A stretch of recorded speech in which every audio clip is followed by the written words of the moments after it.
When I was a kid growing up in Vietnam, my favorite place to go was the local PC game center. I used to go there alone after school, just like many other kids in my neighborhood. In Vietnam, it's common for kids to wander around by themselves because most parents are too busy working and can't afford babysitters. It never felt dangerous, just part of life. That night, I stayed a little longer than usual. I walked out of the game center into the night. The streets were dark, and there weren't many streetlights in our area. But I wasn't scared. I walked that same road every day. It was quiet, and the shadows didn't bother me. As I was walking down the quiet path, I suddenly heard the neighbor's dogs start howling. Not just one or two, all of them. At the same time. It was strange. They usually bark at strangers or cats, but this was different.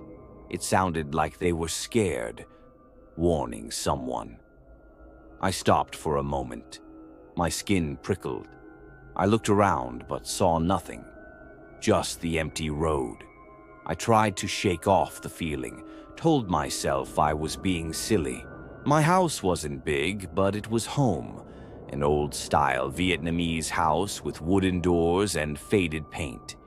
Usually, it felt warm and safe, but that night, it felt different. The air was sticky. I pushed the door and decided to go out back and wash my face before bed.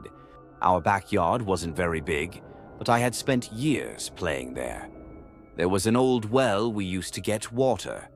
Next to it stood a tall coconut tree way over our roof. My dad used to get the coconut for us to drink. But that night, the air felt heavy, like it was pressing down on my chest. I walked slowly toward the well. Something felt very off. That's when I saw her. A figure standing beside the well. At first, I thought maybe it was my mom or a neighbor. But as I got closer, I froze.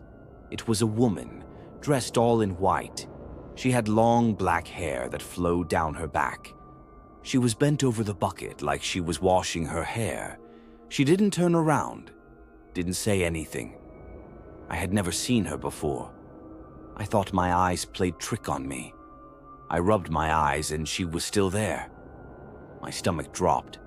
Something told me this wasn't a living person. She kept combing through her hair with slow, careful movements. Her long black hair completely covered her face. I just stood there, watching. I didn't know what to do. My feet wouldn't move. My heart was pounding so loud and quick. Still, she didn't look up, didn't move her body. I don't know why, but I opened my mouth and asked, Who are you?" My voice cracked. She stopped. Her hand froze in the air, still holding her hair. Slowly, so slowly, she began to turn her head toward me. Every second felt like forever. But I couldn't see her face yet. It was still hidden. When she finally faced me, I felt my whole body go cold. Her face. It wasn't a face. It was like someone had smeared it, like a painting ruined by water. No eyes, no mouth, no nose. Just a blurry shape where a face should be. I couldn't breathe. A chill ran up my spine and down my legs. My knees started shaking. It was like my whole body knew. This was something unnatural. I stood there, frozen. I couldn't blink. I couldn't move. It felt like I was stuck in time. She didn't take a step forward, didn't make a sound. She just stood there, facing me, with that smeared face, watching. Minutes passed, or maybe just seconds, but it felt like the world had stopped. Nothing else existed but her and me. Something inside me snapped. I turned and ran, so fast I almost tripped. I didn't dare look back. I could feel her behind me, even if she wasn't moving.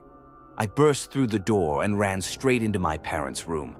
I jumped onto the bed and screamed, "There's a ghost in the backyard!" I was crying. My hands were shaking. I couldn't catch my breath. My parents sat up quickly, worried. They held me and asked what was wrong, but when I told them, they didn't believe me. They said it was just my imagination, that maybe I played too many games or was too tired.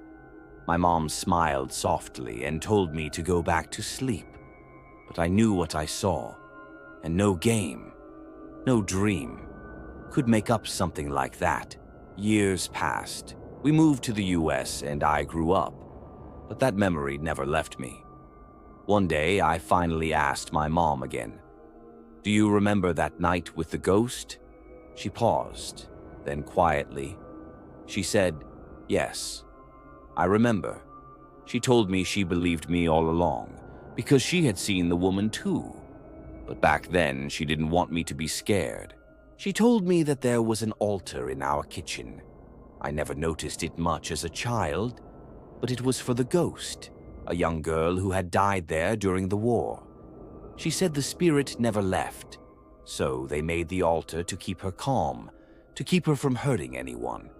They lit incense, offered food, and prayed. My mom said she thought the spirit was watching over us, but not everyone sees her kindly. In 2023, I returned to Vietnam. Our old home was gone. In its place stood a small restaurant, bright and modern. I sat at a table in the corner, sipping my drink and looking around. Everything was different, but the air felt still, peaceful. I listened carefully. No footsteps, no crying, no cold air. Maybe she had finally moved on. Maybe she found peace at last.